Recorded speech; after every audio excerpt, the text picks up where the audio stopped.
வணக்கம். நேற்று Nifty close ஆகும்போதும் -38 points, ஃபியூச்சர்ஸில் ஸ்பாட்டில் வந்து -17 பாயிண்ட்ஸ். ரொம்ப இன்ட்ரெஸ்டிங் ஃபேக்ட் வந்து என்னதுன்னு சொன்னால், க்ளோஸ் ஆகும்போதும் லோவிலேருந்து ஹைக்கு நீங்கள் எடுத்துக்கிட்டீங்கன்னு சொன்னால் close to about 161 points recovery ஆகி க்ளோஸ் ஆச்சு.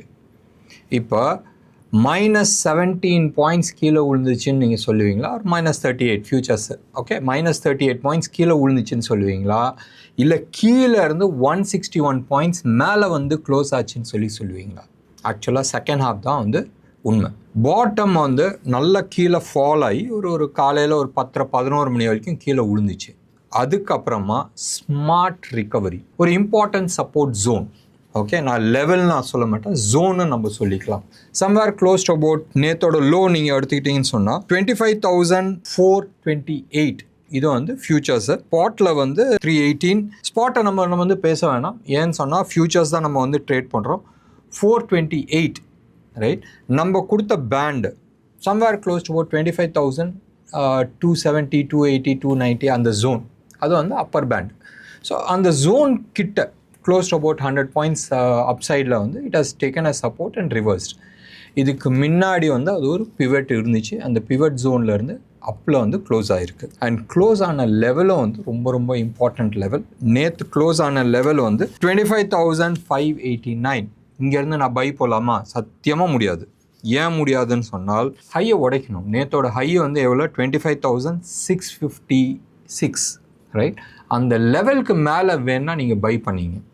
மறுபடியும் நான் சொல்கிறேன், ஃபியூச்சர்ஸில் 25,656, 660 வச்சிங்களேன். 660க்கு மேலே வந்து வேணால் நீங்கள் வந்து பை யோசிக்கலாம். ஒன்று. ரெண்டாவது முக்கியமான விஷயம் வந்து என்னன்னு சொன்னால் 850, 25,850க்கு மேலே தான் ஃபர்தர் அப்சைடுக்கான பாசிபிலிட்டிஸ் இருக்குது. லாஸ்ட் ஃபியூ டேஸாக வந்து நம்ம பார்த்துட்டு இருக்கிறது வந்து செல் ஆன் ரைஸ், மேலே ஏற ஏற விற்றுக்கிட்டு இருக்கிறது. இதுதான் வந்து நடந்துகிட்டு இருந்துச்சு. ப்ராபப்ளி நம்ம பார்க்கலாம், மேபி, ரைட். நாளையிலேருந்து ஒரு அப் மூவ் ஆரம்பிக்குதான்றது நம்ம வெயிட் பண்ணி பார்க்கணும். நாளைன்றது நான் மண்டே நான் சொல்கிறேன். மண்டேலேருந்து ஒரு அப் மூவ் ஆரம்பிக்குதான்றது நம்ம பார்க்கணும். முக்கியமான ஒரு சப்போர்ட் ஜோனில் இருந்து மேலே வந்துக்கிட்டு இருக்கு. 1, 2. நேற்று ஃபால் ஆகி ரிவர்ஸ் ஆனதில் ஷார்ட் கவரிங்ஸு யாரெல்லாம் வந்து ஷார்ட்டில் இருந்தாங்க அது எல்லாமே கவரிங் முடிஞ்சிருச்சு. ஸோ ஃபால் ஆனதில் யாரெல்லாம் லாங்கில் இருந்தாங்க அவங்களும் வந்து கவரிங் முடிச்சிட்டாங்க. ரெண்டு விஷயம். நேத்தோட பார் வந்து ஒரு இம்பார்ட்டண்ட் ஹேமர் நம்ம எடுத்துக்கலாம். ஹேமரோட ஹையை உடைச்சா மேலே பை பண்ணுங்கன்னு சொல்லியிருக்கிறோம். வால்யூமோட நேற்று நடந்திருக்கு. So it's a kind of confirmations. மறுபடியும் ஸ்டில் ஃபர்தர் கன்ஃபர்மேஷன் சொன்னால் நேத்தோட ஹையை வந்து நீங்கள் ஒரு இம்பார்ட்டன்ட் ஜோனாக நீங்கள் எடுத்துங்க. இன்றைக்கி வந்து நிறைய நியூஸஸ் இருக்குது. எனக்கு தெரியல, நான் வந்து வெறும் டெக்னிக்கல் மட்டும் பேசிவிட்டு நம்பர்ஸ் மட்டும் சொல்லிட்டு போகிறது நல்லா இருக்குமா, இல்லை சில இம்பார்ட்டன்ட் நியூஸு அதையும் சேர்த்து சார்ட்டோட அதை நம்ம வந்து always we use to compare. News வரத்துக்கு முன்னாடியே சார்ட் சில விஷயங்கள் சொல்லிவிடும். ஸோ அந்த விஷயமும் நம்ம பேசிக்கலாமா, இல்லை நியூஸோட சேர்த்து சார்ட்டையும் நம்ம வந்து எக்ஸ்பிளைன் பண்ணுறது பெட்டரான்றது தெரியாது. உங்களுக்கு என்ன வேணுன்றது நீங்கள் அடிக்கடி நீங்கள் வந்து ஒரு மெசேஜ் போடுங்களேன். You always have a comment. So கமெண்ட்டில் நீங்கள் போடுங்க. உங்களுக்கு வந்து நியூஸும் சேர்த்து வந்தால் யூஸ்ஃபுல்லாக இருக்குமான்றது நீங்கள் சொல்லுங்கள். Crypto currency, right. Crypto currency வந்து க்ளோஸ் டு அந்த ஹையிலேருந்து அக்டோபரில் மாதம் வந்து பிகினிங்கில் ஒரு ஹை வந்துச்சு. ஆல்மோஸ்ட் நீங்கள் வந்து பிட்காயினை தான் வந்து அது ஒரு ஸ்டாண்டர்டாக எடுத்துக்கிறாங்க. ஸோ பிட்காயின் வந்து க்ளோஸ் டு அபவுட் 130 பாயிண்ட்ஸில் இருந்துச்சு. டாலர்ஸ் பாயிண்ட் வேணால் $130 வந்து இருந்துச்சு. $130,000 வந்து அது ஒரு கிரிப்டோ கரன்சி இருந்துச்சு. அங்கேருந்து இப்போ சரிஞ்சு $102,000 வந்து நிற்கிது. ஸோ ஆல்மோஸ்ட் $28,000 வந்து காலியாயிருக்கு. ஸோ க்ளோஸ் டு அபவுட் 25% வந்து விழுந்திருக்கு. இந்த ஓவரால் கிரிப்டோ கரன்சி பேஸ்கெட் இருக்குல்ல, அது வந்து $4.5 trillion பக்கமாக இருந்துச்சு. 4.4. இப்போ வந்து அது $4 trillion பக்கமாக வந்திருக்கு. ஸோ பெரிய சரிவு நம்ம வந்து பார்த்துருக்குறோம். ஓவரால் நீங்கள் வந்து எடுத்துக்கிட்டிங்கன்னு சொன்னால் சம்வேர் க்ளோஸ் டு அபவுட் 30%, 25% வந்து கீழே விழுந்துருக்கிறதா சொல்கிறாங்க. ஸோ ஒவ்வொரு இதுவும் நீங்கள் வந்து எடுத்துக்கிட்டிங்கன்னா மேலே கீழே இருக்கலாம். ஸோ 25% வேல்யூவேஷன்ஸ் காலியாக இருக்குது. எவ்வளோ நாளில்? ஜனவரி 1 மேலே ஏறினது ஒரே மாதத்தில் அந்த கெயின் காலி ஆகிடுச்சு. ஸோ 2025 கெயின் ஆன அந்த 10 மாதம் ஆனால் 9 மாதம் மேலே ஏறினது ஒரே மாதத்தில் வந்து கீழே இறங்கியிருக்கு. ஸோ எப்பயுமே ஃபால் வந்து ஃபாஸ்ட்டாக இருக்கும். மறுபடியும் அது ரிமைண்ட் பண்ணுறேன். லாஸ்ட் ஃபியூ டேஸாக நேற்று ஒரு நாள் வந்து ஒரு விதிவிலக்கு. லாஸ்ட் 2-3 டேஸாக வந்து நீங்கள் எடுத்துக்கிட்டிங்கன்னு சொன்னால் யூஎஸில் இருக்கிற டெக் கம்பெனிஸ் அதோட ஸ்டாக்ஸ்லாம் வந்து பெரிய லெவலில் சரிஞ்சிச்சு. 4%, 5%லாம் வந்து கீழே சர்வசாதாரணமாக விழுந்துச்சு. ஸோ அடுத்த ஃபால் எங்கே இருக்குன்றது தெரியாது. சில்வரும் நம்ம அதே மாதிரி தான் நம்ம பார்த்தோம். ஸோ இது மனசில் ஞாபகம் வச்சுக்கிட்டு மறுபடியும் நான் சொல்கிறேன், ஸ்டாப் லாஸ் போட்டுங்க. நவம்பர் 2021 இருந்து நவம்பர் 2022 இந்த 12 மாதத்தில் கிரிப்டோ கரன்சி நம்ம பிட்காயின் எக்ஸாக்ட் நம்பர் சொல்லணும்னு சொன்னால் 68,990 இருந்து it came down to 15,500, right? Loss வந்து 53,500 பக்கமாக. எவ்வளோ percentage down? 77.5% down, right? So ஞாபகம் வச்சுங்க, கீழே விழுந்துச்சுன்னா அது வந்து எந்த இடத்துலையும் வந்து சப்போர்ட் கிடையாது. இன்றைக்கி டாடா ஸ்டீல் ஒரு எக்ஸாம்பிள் வச்சுக்கலாம். டாடா ஸ்டீல் வந்து நாளைக்கு வந்து 0 ஆகிடுச்சுன்னு சொன்னால் கூடயும் அவனது லேண்ட் இருக்க கம்பெனியோட ஃபேக்ட்ரியெல்லாம் பிரித்து விற்றாலும் ஒரு கேஷ் வரும் கையில். கிரிப்டோ கரன்சியை பொறுத்த வரைக்கும் கீழே விழுந்துச்சுன்னு சொன்னால் கையை தொடச்சிக்கிட்டு பாஸ்வேர்டை மறந்துட வேண்டியதான். ஸோ இதை வந்து மனசில் ஞாபகம் வச்சுக்கிட்டு கிரிப்டோ கரன்சியில் இன்னமும் நிறைய பேர் ட்ரேட் பண்ணுறவங்க கொஞ்சம் ஜாக்கிரதையாக இருந்துங்க. சரி, நம்ம மெயின் மேட்டருக்கு வரலாம். Groww app, right? All of a sudden வந்து கிடுன்னு வளர்ந்தாங்க. அவங்க வந்து பப்ளிக் இஷ்யூ வராங்க. பப்ளிக் இஷ்யூ நேற்று க்ளோசிங் போதும் 17.6 டைம்ஸ். நான் 100 ரூபா கேட்டிருந்தேன், எனக்கு 1760 ரூபான்னு நீங்கள் கொடுத்துருக்கீங்க. So 17 times, right? 17.5 டைம்ஸ் வந்து you have given the over subscription. இதில் வந்து நிறைய டிஸ்கஷன்ஸ் ஓடிட்டுருக்கு. வேல்யூவேஷன் இப்போ ரீசெண்டாக வந்து நம்ம பார்த்தோம், லென்ஸ்கார்ட்டோட வேல்யூவேஷன் ரொம்ப ஹையாக இருந்துச்சுன்னு. க்ரோ ஆப்பை பற்றி ஒன்றும் ஜாஸ்தி வரல. இப்போ அடுத்தது வந்து ஃபிசிக்ஸ் வாலா, ரைட்? அவங்களோட ஆப்புக்கும் வந்து அவங்களோட டியூஷன் சென்டர் பைஜூஸ் அதே மாதிரி தான் போச்சு. இப்போ ஃபிசிக்ஸ் வாலா வந்திருக்கு. அவங்களோட பப்ளிக் இஷ்யூவும் வந்து ஓவர் வேல்யூவேஷனில் இருக்குன்றது ஒரு பரவலான ஒரு பேச்சு. இதை வந்து மானிட்டர் பண்ணுறதுக்கு இதை வந்து ரேட் வந்து இவ்வளோ தூரம் வேல்யூவேஷன்ஸ் கொடுக்கக்கூடாது, யாராச்சும் ஒருத்தர் வந்து கண்ட்ரோல் பண்ணுன்றது ஒரு டிஸ்கஷன்ஸ் ஓடிட்டுருக்கு. எப்பயுமே வந்து நான் என் பொருளை வந்து என்ன ரேட்டில் விற்கணுன்றது நான் தான் முடிவு பண்ணுவேன், ரைட்? என் கம்பெனியோட மதிப்பு இதுதான்ன்றது முடிவு பண்ணுறது யாருன்னு சொன்னால் கம்பெனி தான் டிசைட் பண்ணும். இதுக்கு வந்து ஒரு ரெகுலேட்டரி போட்டு இது எம்எஸ்பி போடணும் அதெல்லாம் பண்ண முடியாது. சப்ளை டிமாண்டில் வந்து மார்க்கெட் செகண்டரி மார்க்கெட்டில் வரும்போதும் வரும், அண்ட் இனிஷியல் பப்ளிக் இஷ்யூ வரும்போதும் என்ன ரேட் டிசைட் பண்ணுன்றது நான் தான் டிசைட் பண்ணுவேன். And nobody can put a limit, right? ஏன் ஸ்டாண்டர்ட் என்னதுன்றது எனக்கு தெரியும். ஒரு எக்ஸாம்பிள் எடுத்துக்கலாமே, எலான் மஸ்க் வந்து இப்போ $1 trillion சம்பளம் கேட்டிருக்காரு. $1 trillion 89 lakh 89 லட்சம் கோடி. அவர் சராசரியாக மாத சம்பளம் வந்து கேட்குறது வந்து 7,42,000 கோடி.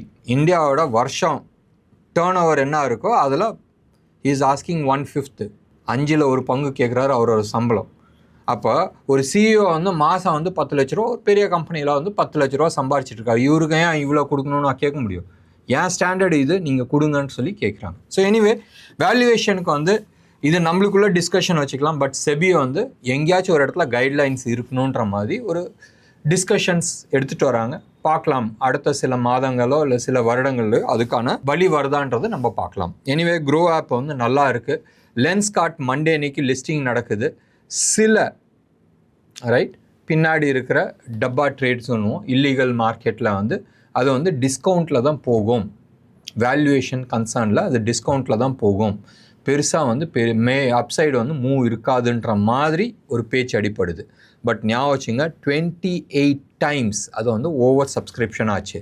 ஸோ அப்போ 28 பேர்த்தில் ஒருத்தருக்கு தான் வந்து ஷேர்ஸ் கிடச்சிருக்கும். மீதி 27 பேர் மேபி மார்க்கெட்டில் வாங்கலான்ட்டு பார்த்து அடி வாங்குறாங்களான்றது தெரியாது. ஸோ இது ஞாபகம் வச்சுங்க. அடுத்தது வந்து பஜாஜ் ஆட்டோ வந்து year on year profit year on இயர்னு எடுத்துக்கலாம். போன குவார்ட்டர்னா போன வருஷம் 2வது குவார்ட்டருக்கும் இந்த வருஷம் 2வது குவார்ட்டருக்கும் 53% வந்து ஜாஸ்தி ப்ராஃபிட் கொடுத்துருக்குறாங்க. Q2 ப்ராஃபிட் வந்து ஆல்மோஸ்ட் 53% வந்து ஜாஸ்தி வந்திருக்கு. ஞாபகம் வச்சுங்க, ஜிஎஸ்டி ரேட் கட் ஆச்சு. ஸோ ஜிஎஸ்டி ரேட் கட் ஆனனால சேல்ஸ் ஜாஸ்தியாக இருக்கும். 10%ங்க 28%ல் ஜிஎஸ்டி இருந்துச்சு, இப்போ 18%. 10% குறைஞ்சிருக்கும் போதும் நேச்சுரலி சேல்ஸ் இன்க்ரீஸ் ஆகும். இன்னொன்று நம்பர்ஸும் நம்ம எடுத்துக்கலாமே. Vehicle sales right? ஞாபகம் வச்சுங்க, இதில் வந்து ஒரு பிஸ்னஸ் ஐடியாவும் இருக்குது. மேபி உங்களுக்கு ஐடியா இருக்கான்றது நீங்கள் யோசனை பண்ணி பாருங்கள். ஆட்டோ சேல்ஸ் நம்பர்ஸ் நான் சொல்கிறேன், இதுக்கு முடிஞ்சதுக்கப்புறமா ஒரு பிஸ்னஸ் ஐடியாவும் நான் சொல்கிறேன். இந்த 42 நாள், அதாவது ஜிஎஸ்டி ரேட் கட் பண்ணதுலேருந்து 42 நாள் ஆயிடுச்சு. இந்த 42 நாளில் வந்து வெஹிக்கிள் சேல்ஸ் இருக்குல்ல, 52,38,000 வெஹிக்கிள் சேல்ஸ் நடந்திருக்கு. இது 2 வீலர், 3 வீலர், 4 வீலர் எல்லாமே சேர்த்து 52,40,000. 2,000 தானே எக்ஸ்ட்ரா சில்லற போட்டுக்கலாம். 52,40,000 வெஹிக்கிள் சேல்ஸ் நடந்திருக்கு இந்தியாவில். இது பெரிய record. There is no doubt at all. இதில் இருக்கிற இன்னொன்று ஒரு ப்ராப்ளம் வந்து என்னன்னா, இந்த கம்பெனிஸ்காரங்கெல்லாம் டீலர்ஸ்டே வண்டியை ஸ்டாக் பண்ணுன்னு சொல்லிட்டு எக்ஸ்ட்ரா ஸ்டாக் பண்ணி இன்வென்ட்ரிஸ் ஜாஸ்தி ப்ரிமெண்ட் பண்ணியிருக்காங்க. அவனை பொறுத்த வரைக்கும் நம்பர்ஸை புஷ் பண்ணணும், இவங்களை பொறுத்த வரைக்கும் நம்பர் ஆஃப் சேல்ஸை வந்து இன்க்ரீஸ் பண்ணி ஆகணும். ஸோ 52 லட்சம் வெஹிக்கல்ஸ் வந்து விற்றுருக்குறாங்க. இப்போ பிஸ்னஸ் ஐடியாவுக்கு வரலாம். என்ன பிஸ்னஸ் ஐடியா? இன்றைக்கி மார்க்கெட்டில் நீங்கள் வந்து பார்க்கலாம், சிட்டிக்குள்ளே மெயினாக பெங்களூர் தான் மெயின் தலைவலி. பெங்களூர் இருக்குது, டெல்லி இருக்குது. ஒவ்வொரு ஊர்லேயும் டிராஃபிக் வந்து ஒரு பெரிய பிரச்சனை, right? Because of vehicle sales. 52 லட்சம் வெஹிக்கிள் வந்து லாஸ்ட் 42 நாளில் கொடுத்துருக்குறாங்க. பட் ரோடு வந்து லாஸ்ட் 42 நாளில் அதே லெவலில் தான் இருக்குது. சிட்டியை பொறுத்த வரைக்கும் ஒன்றும் இம்ப்ரூவ்மெண்ட் கிடையாது. நம்ம பிஸ்னஸ் ஐடியா அதே கிடையாது. Business idea is with respect to parking. இப்போ எங்கள் தெரு எடுத்துங்க, சென்னையில் இருக்கிற, நான் சைதாப்பேட்டில் இருக்கிறேன். எங்கள் தெருவில் வந்து என் கார் மட்டும்தான் வந்து ரோட்டில் இருந்துச்சு. இன்றைக்கி என் கார் வந்து வீட்டுக்குள்ளே இருக்குது. ரோட்டில் வந்து நிப்பாட்டத்துக்கு இடம் கிடையாது. எங்கள் ஆஃபீஸ் கீழே வந்து என் கார் மட்டும்தான் நின்றுட்டு இருந்துச்சு. இன்றைக்கி வந்து என் கார் நிப்பாட்டத்துக்கு இடம் கிடையாது. மோர் தென் 20 கார் மேலே நிற்கிது. இது ஒவ்வொரு தெருவுலேயும் ஒவ்வொரு சிட்டிலையும் வந்து ப்ராப்ளம் இருக்குது. நீங்கள் வந்து வீடு அப்பார்ட்மெண்ட் கட்டி வாடகைக்கு விடுறதுக்கு பதிலாக பார்க்கிங் லாட் நீங்கள் வந்து யோசனை பண்ணி பாருங்கள். இல்லை பார்க்கிங்க்கு வந்து ஏதாச்சும் சொல்யூஷன் கிடைக்குமான்னு நீங்கள் பாருங்கள். இன்றைக்கி சென்னையில் நிறைய இடத்துல வந்து காலி இடத்துல வந்து பார்க்கிங் போட்டு அதுக்கு ப்ரீமியம் வாங்கிட்டுருக்காங்க. மாதம் 5,000 ரூபா 4,000 ரூபா வந்து வாங்கிட்டுருக்காங்க.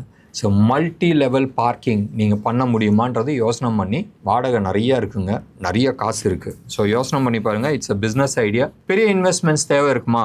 ப்ராபப்ளி அதுக்கான டீட்டெயில்ஸ் நான் எல்லாத்தையுமே நான் வந்து எடுத்துகிட்டு வந்து கொடுக்கறதுக்கு பார்க்குறேன். பட் மல்டி லெவல் பார்க்கிங் பண்ண முடிஞ்சிச்சு. அது 2 வீலராக இருக்கட்டும், இல்லை 3 வீலர் வேணால் 4 வீலர் ஆகட்டும், செம்ம காசுங்க. ஞாபகம் வச்சுங்க, இட்ஸ் அ பிஸ்னஸ் ஐடியா. இதுக்கு அடுத்த நியூஸ், ரைட்? ஹிண்டல்கோவும் வந்து 21% வந்து இயர் ஆன் இயர் ஜாஸ்தி ப்ராஃபிட் கொடுத்துருக்குறாங்க. ஞாபகம் வச்சுங்க, 2 நாளைக்கு முன்னாடி வந்து ஹிண்டல்கோ 10% கீழே விழுந்துச்சு. பிகாஸ் தேர் யூஎஸ் ஃபேக்ட்ரியில் நெருப்பிடிச்சிச்சு. அதனால் அவங்களுக்கு ஒரு 5,000 கோடி வந்து நஷ்டம் ஆயிருக்கு. 4,000 சம்திங் நஷ்டம் ஆயிருக்கு. 650 மில்லியன் லாஸ் ஆச்சு. ஹிண்டல்கோவோட Indian factory, Indian parent company வந்து யூஎஸ்க்கு வந்து ஆல்மோஸ்ட் $720 மில்லியன் வந்து ட்ரான்ஸ்ஃபர் பண்ணியிருக்காங்க. ஏன்னா இந்த லாஸ் வந்தனால அவங்களுக்கு கேஷ் ஃப்ளோ அடி வாங்கும். அதுக்கோசரம் இங்கேருந்து இந்தியாவில் வந்து யூஎஸ் கொடுத்துருக்குறாங்க. ரொம்ப நல்ல விஷயம். Hindalco is a good business opportunity. முக்கியமான சப்போர்ட் லெவலில் இருக்கான்றது நீங்கள் பார்த்துங்க. ஒரு 2-3 நாளைக்கு முன்னாடி, 2-3 நாளில் ஒரு 1 வீக் முன்னாடி வந்து நம்ம ஹிந்துஸ்தான் ஜிங்கை நீங்கள் பாருங்கள், ரொம்ப நல்லா இருக்குது. சில்வர் ப்ரைஸ் ஏறும்போது இதுவும் ஏறுறதுக்கு சான்சஸ் இருக்குன்றது நம்ம பேசியிருந்தோம். அதே மாதிரி வேதாந்தாவுக்கு வந்து ஆல்மோஸ்ட் நம்ம வந்து 280 நம்ம வந்து பை கொடுத்துருந்தோம். இப்போ வந்து அரௌண்ட் 500+ நிற்கிது. 1,500 நெக்ஸ்ட் 3 இயர்ஸ் நம்ம சொல்லியிருந்தோம். லாஸ்ட் ஒரு 8 மாதம் ஆயிருக்கு. ஸோ இன்னும் மேலே வந்து ஒரு 1,000 rupees போகணும். 2x போக வேண்டியது இருக்குது. 2x போகிறதுக்கு வந்து நிறைய குட் நியூஸ் இருக்குது. என்னதுன்னு சொன்னால், வேதாந்தா ஜிம்பாப்வேயில் வந்து அவங்க வந்து ஒரு காப்பர் மைன் வந்து ஆரம்பிச்சிருக்கிறாங்க. நம்ம தமிழ்நாட்டில் வந்து ஸ்டெர்லைட்டை மூடிட்டாங்க. we will not go into it. அதுக்குள்ளே வந்து நிறைய அரசியல் இருக்குது. அண்ட் அந்த அரசியல் பற்றி பேசும்போது நிறைய விஷயங்கள் வரும். ஸோ நம்ம அதில் பேசலை. கம்பெனி மூடியாச்சு. ஹிண்டல்கோ இல்லை, வேதாந்தா வந்து என்னைக்கு 4 lakhலேருந்து 8 lakh டன்ஸுக்கு நான் மாற்ற போகிறேன்னு சொன்னோன்னா அன்னையிலேருந்து பிரச்சனை வந்துச்சு. இதில் யாருக்கு லாபம் வந்துச்சு? இந்தியா வாஸ் நெட் எக்ஸ்போர்ட்டராக இருந்துச்சு. இப்போ நம்ம நெட் இம்போர்ட்டராக இருக்கிறோம். அண்ட் இதில் அதிகபட்சம் லாபம் வந்தது சைனாவுக்கு. ஏன்னா சைனா தான் வந்து எக்ஸ்போர்ட் பண்ணிகிட்ருக்கு. இப்போ வேதாந்தா பற்றி நம்ம எடுத்துக்கலாம். வேதாந்தா ஒரு ஃபேக்ட்ரி போட்டிருக்காங்க, காப்பர் ஃபேக்ட்ரி. அது ஒரு விஷயம் எல்லாருக்குமே தெரியும். ஆஃப்ரிக்காவில் வேதாந்தா வந்து ஒரு காப்பர் மைன் எடுத்துருக்குறாங்க. அந்த காப்பர் மைன் வந்து one of the best in the world. நீங்கள் வந்து நார்மலாக எடுத்துக்கிட்டிங்கன்னா 1 கிலோ மண்ணில் வந்து somewhere close to about 6 grams வந்து கிடச்சிக்கிட்டு இருக்கு. இதுதான் வந்து இண்டஸ்ட்ரி ஸ்டாண்டர்ட். அந்த மைனில் வந்து ஆல்மோஸ்ட் 26 கிராம் வந்து கிடைக்கிது. So it's something very good. And இதில் என்ன பியூட்டின்னு சொன்னால், அந்த கம்பெனியை வந்து யூஎஸில் வந்து ரிஜிஸ்டர் பண்ணியிருக்கிறாங்க வேதாந்தா. அண்ட் யூஎஸ் வந்து என்ன சொல்லுது, எவ்வளோக்கு எவ்வளோ மைனிங் பண்ண முடியுமா, எவ்வளோக்கு எவ்வளோ யூஎஸில் நீங்கள் வந்து ஃபேக்ட்ரி போட முடியுமா நல்லா இருக்குன்ற மாதிரி சொல்லியிருக்காங்க. இப்போ யூஎஸ்க்கு வந்து நிறைய இம்போர்ட் ஆகிட்டுருக்கு. வேதாந்தா உள்ளே போகும் போதும் இட்ஸ் அ யூஎஸ் கம்பெனி, யூஎஸோட எக்கானமிக்கு வந்து ஆட் பண்ணும். அது முக்கியம் கிடையாது. துட்டு அங்கே நிறைய இருக்குது. அந்த துட்டு இருக்கும் போதும் இந்தியாவில் ஆட்டோமேட்டிக்லி அவங்களோட கம்பெனி வளர்கிறதுக்கான நிறைய வளர்ச்சிகள் வாய்ப்புகள் உண்டு. ஸோ இது மனசில் ஞாபகம் வச்சுங்க. ஸோ ஹிண்டல்கோட சேர்த்து வந்து வேதாந்தாவும் நான் வந்து சில செய்திகள் சொல்லியிருக்கிறேன். இப்போ அடுத்த செய்தி என்னதுன்னு நம்ம சொன்னோம்னு சொன்னால், நைக்காவும் வந்து Q2 வந்து க்ளோஸ் அபவுட் 154%, 154% வந்து போன வருஷம் இதே குவார்ட்டரில் என்ன சம்பாரிச்சாங்களோ அதோட ஜாஸ்தி சம்பாரிச்சிருக்காங்க, 33 crores, ரைட்? இந்த வருஷத்துக்கான ப்ராஃபிட். ஸோ இந்த இது ஸ்டாக்கில் ரிஃப்ளெக்ட் ஆகுமா? ஏற்கனவே வந்து அந்த ஸ்டாக்கு தாறுமாறாக ஏறிட்டு இருக்கு, கொஞ்சம் பார்த்துங்க. இதுக்கு அடுத்தபடியாக ஸ்விக்கிக்கு வந்து முதல்ல வந்து காசு எரிச்சிக்கிட்டே தான் இருக்கிறாங்க. டெய்லி பண்டிலாக எரிச்சிட்டு இருக்காங்க. Every quarter they are losing money. நிறைய காரணங்கள் இருக்குது. நம்ம will not go into those காரணங்கள். பட் அவங்க வந்து 10,000 கோடி, எவ்வளோ 10,000 கோடி வந்து மறுபடி மார்க்கெட்டில் வந்து ரைஸ் பண்ண போகிறாங்க. இது வந்து ரைட்ஸ் இஷ்யூ கொடுக்க போகிறாங்களா, இல்லை பப்ளிக் இஷ்யூ கொடுக்க போகிறாங்களா? இனிஷியல் பப்ளிக் வராது, பட் பப்ளிக்கில் வந்து அடுத்த இஷ்யூஸ் எடுக்க போகிறாங்களா, இல்லை செலக்ட் ப்ரைவேட் ஈக்விட்டிஸ் வச்சு எடுத்துகிட்டு வர போகிறாங்களான்றது தெரியாது. பட் 10,000 கோடி அட் ஒன் கோலாக வருதா இல்லை மல்டிபிள் டைம்ஸாக வரப்போதான்றது இன்னும் முடிவு பண்ணலை. இன்னொன்று ஒரு நல்ல செய்தி, மதுராந்தாங்க இருக்குது தெரியுமா? ஒரு காலத்தில் வந்து எம்ஜிஆர் இருந்த பீரியடில் சென்னை திருச்சி ஹைவே மழை பெஞ்சிச்சுன்னா அங்கே வந்து ரோடு உடச்சிடும். இப்போல்லாம் வந்து நல்லா ஹையாக ரோடு போட்டு அகலமாக போட்டிருக்காங்க. இப்போ வந்து 6 லேனாக பண்ணிகிட்ருக்காங்க. அது முக்கியம் இல்லை. அங்கே தமிழ்நாடு கவர்மெண்ட் வந்து 788 acres ஆஃப் லேண்ட், ஏக்கர்ஸில் ஹெக்டர்ஸ் ஆஃப் லேண்ட், ஹெக்டர் பெருசு, ரைட்? க்ளோஸ் அபவுட் 800ன்னு வச்சிங்களேன், 800 hectares ஆஃப் லேண்ட் வாங்குறாங்க. எதுக்கு? குஜராத்தில் கிஃப்ட் சிட்டி மாதிரி குளோபல் சிட்டின்ற மாதிரி ஒன்று போடுறாங்க. வர்த்தக்கூடிய விஷயம் வந்து என்னன்னு சொன்னால், it is all fertile land. So அங்கே வந்து விவசாயம் பண்ணுற land. Anyway will not go into it. 788 hectares வந்து தமிழ்நாடு கவர்மெண்ட் வந்து முடிவு பண்ணியிருக்கு. நல்லதாக நடக்கட்டும். கடைசியாக வந்து க்ளோஸ் பண்ணுறதுக்கு முன்னாடி வந்து இன்றைக்கி மார்க்கெட் பார்த்துடலாம். நேற்று நம்மளோட மார்க்கெட்டில் வந்து எடுத்துக்கிட்டோன்னு சொன்னால், செக்டார் வந்து சில செக்டார் டவுனில் இருந்துச்சு. கேபிட்டல் குட்ஸு, டெக்னாலஜி, டெக்ஸ்டைல் இவங்களாம் வந்து டவுனில் இருந்தாங்க. ஃபைனான்ஸ்னால் என்பிஎஃப்சி, பேங்கிங்கு, மெட்டல்ஸு இவங்களாம் வந்து பாசிட்டிவ் சைடில் இருந்தாங்க. அம்பர் என்னன்னு தெரியாது. அம்பர் வந்து க்ளோஸ்ட் அபவுட் 10% நேற்று விழுந்துருந்துச்சு. ரிலையன்ஸும் வந்து 1% கீழே விழுந்துச்சு. ரிலையன்ஸ் கொஞ்சம் நாளாகவே கீழே உழுவாத இருந்துச்சு, நேற்று அது உளுந்து இருந்துச்சு. பேங்க் ஆஃப் இந்தியா ஆகட்டும், யூனியன் பேங்க் ஆகட்டும், பஞ்சாப் நேஷனல் பேங்க் ஆகட்டும், இந்தியன் பேங்க் ஆகட்டும், bank of Baroda, Canara bank, இதெல்லாம் பப்ளிக் செக்டர் பேங்க்ஸ் நேற்று வந்து செம்ம பாசிட்டிவாக இருந்துச்சு. செம்ம பாசிட்டிவ்னு சொல்கிறத ஓரளவுக்கு பாசிட்டிவாக வந்து இருந்துச்சு, which is good, right? Metal செக்டாரில் Jindal steel, SAIL, Tata steel, national aluminium, Vedanta, Hindalco flat positive, Hindustan zinc, NMDC இவங்களாம் வந்து பாசிட்டிவ் சைடில் இருந்தாங்க. நல்லா இருக்குது. பேடிஎம் வந்து ஃபர்தராக மேலே சைடு தான் போயிட்டுருக்கு. பேடிஎம் நல்லா ஒரு பிரேக் அவுட் கொடுத்துருக்கு. நேற்று வந்து க்ளோஸ் அபவுட் 2% வந்து மேலே ஏறி இருக்கிறாங்க.